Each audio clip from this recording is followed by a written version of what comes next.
পৰিস্থিতি সৃষ্টি হৈছে ইয়াতে চাওকচোন ট্ৰেইনখন এতিয়া মোটামুটি 20ৰ পৰা আধা ঘণ্টা হৈ গ'ল ইয়াতে পৰি আছে ইয়াতে কোনো ফ্লাইঅভাৰ এখন নাই ইয়াতে আমাৰ গান্ধীবস্তি অঞ্চলত এতিয়া জুই লগোৱা বুলি আমি খবৰটো পাইছো জুইৰ কাৰণে অগ্নি নিৰ্বাহক বাহিনীৰ বাহন ইয়াতে ফচি আছে আৰু এইফালে আকৌ জুইত কিমান সম্পত্তি কাৰ কিমান ঘৰ দুৱাৰ যা গৈছে কোনো ঠিকনা নাই আপোনালোকে দেখিব পাইছে পোনপটীয়াভাৱে ইয়াতে ৰেল গেটত প্ৰায় আধা ঘণ্টা ধৰি এখন ট্ৰেইন ফচি আছে ইয়াতে যাব পৰা কোনো ধৰণৰ ৰাস্তা নাই আৰু ইয়াতে অগ্নি নিৰ্বাহক বাহিনীৰ বাহন এনেকে ফচি আছে আমি বাৰম্বাৰ দাবী উত্থাপন কৰিছো যে এই ঠাইখিনিত এখন ফ্লাইঅভাৰ লাগে বাৰম্বাৰ আমাৰ এই অঞ্চলৰ গান্ধীবস্তিবাসী ৰাইজে আমি এইটো দাবী কৰি আহিছো যে এইখিনিত এখন ফ্লাইঅভাৰ লাগে কিন্তু প্ৰশাসনে বা চৰকাৰে এনেকুৱা কোনো ধৰণৰ ব্যৱস্থা নোলোৱাৰ কাৰণে আজি এনেকুৱা ধৰণৰ এক পৰিস্থিতিৰ সন্মুখীন হ'বলগীয়া হৈছে আমিবোৰ আপোনালোকে দেখিছে ইয়াতে এখন ট্ৰেইন কৰি আছে প্ৰায় আধা ঘণ্টা হৈ গৈছে গান্ধীবস্তি অঞ্চলত জুই লাগিছে জুইত কিমান ঘৰ যা গৈছে কিমান ক্ষয় ক্ষতি হৈছে আমি নাজানো এতিয়া অগ্নি নিৰ্বাহক বাহিনীৰ বাহন আহিছে এতিয়া বাহনখন কোনফালে যাব বাহনখন যোৱা কোনো ধৰণৰ বিকল্প কোনো ৰাস্তাই নাই এই মুহূৰ্তত এইফালে দেখিছে চান্দমাৰীৰ এনেই ফ্লাইঅভাৰৰ কাৰণে যান জঁটৰ সমস্যা সৃষ্টি হৈছে আৰু তাৰ ওপৰত ভোটৰ ওপৰত দানৱ পৰা দি এতিয়া এই ৰেল ক্ৰছিঙৰ কাৰণে এখন ট্ৰেইন ইয়াতে পৰি আছে কোনো ধৰণৰ বিকল্প ৰাস্তা নাই কোনো উৰণ হেতু নাই এইফালে গান্ধীবস্তিবাসী ৰাইজে আমি বাৰম্বাৰ দাবী উত্থাপন কৰি আহিছো যে আমাক ইয়াতে এখন হেতু লাগে এই ওপৰে এই ৰেল গেটৰ কাৰণে ইয়াতে বহুত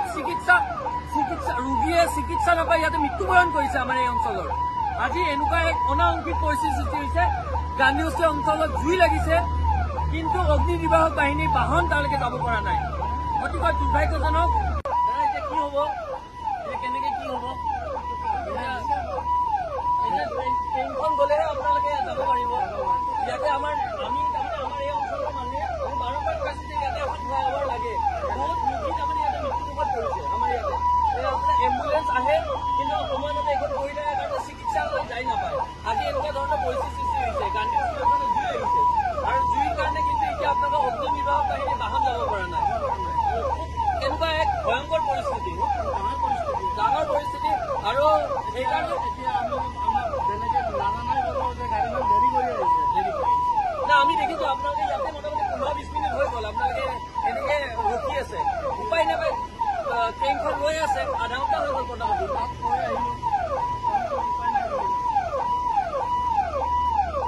এই দেখিছে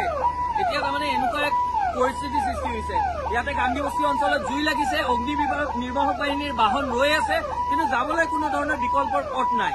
অতিকৈ দুৰ্ভাগ্যজনক কথা এনেকুৱা ধৰণৰ ঘটনা সেইফালে আকৌ কিমান জুই লাগি কাৰ কিমান ক্ষয় ক্ষতি হৈছে আমি গম নাপাওঁ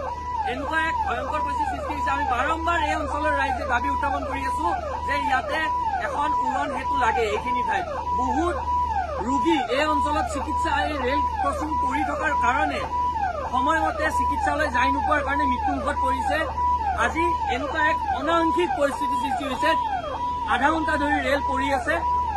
গান্ধীবস্তি অঞ্চলত জুই লাগিছে যাবলৈ কোনো ধৰণৰ বিকল্প পথ নাই আৰু ইয়াতে অগ্নি নিৰ্বাহক বাহিনীৰ বাহন এনেকে ৰৈ থাকিবলগীয়া হৈছে এতিয়া বিচাৰ আপোনালোকে কৰক